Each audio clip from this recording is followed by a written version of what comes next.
నాన్న అంటే మనకందరికీ తెలుసు కదా, పరిచయం లేని పదం. ప్రకృతిలో ప్రతి జీవికి ఉండే పదం. నాన్న అమ్మ ఉంటారు అందరికీ, కానీ అమ్మ మనకు రోజు కనపడుతుంటుంది ఇంట్లో. కానీ నాన్న కనపడ్డు, వినపడ్డు. ఎప్పుడో నువ్వు పొద్దున లేగానే వెళ్ళిపోతాడు, నైట్ అయితేనే వస్తాడు ఇంటికి. ఎక్కడో అజ్ఞాతంలో గడుపుతుంటాడు ఆయనంతా. అంటే మనకి నాన్న అంటే భద్రత.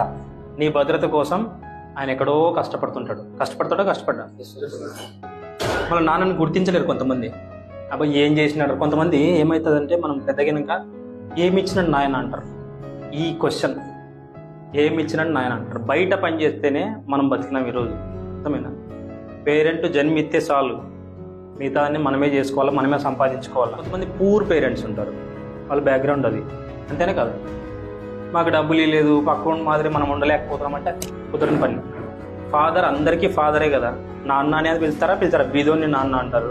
గొప్పోడైనా వాళ్ళకి నాన్న అనేది పిలుస్తారు. కొంతమంది కేర్ వేరే వాళ్ళకి రెస్పెక్ట్ ఇస్తారు. బయట నేను చూసిన చాలా మంది వేరే వాళ్ళకి కాలు తగిలితే సారీ బయట బస్ స్టాండ్లో అనుకో కాలు తగిలిటుంది, నీ కాలు 10 సార్లు సారీ అన్న అంటాం.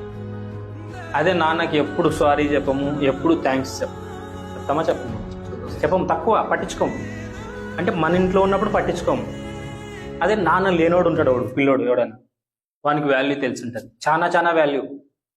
మనిషి లేకపోయినా గుండెల్లో ఉంటుంది, దానికి ఉంటుందా భావన.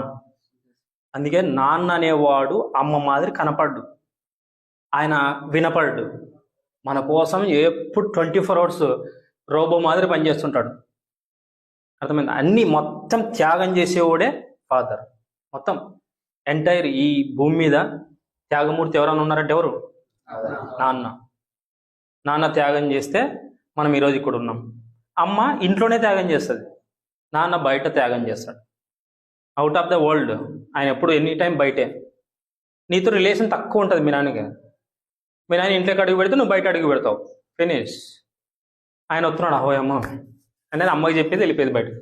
అంతనే కదా మన అట్లే ఉంటుంది.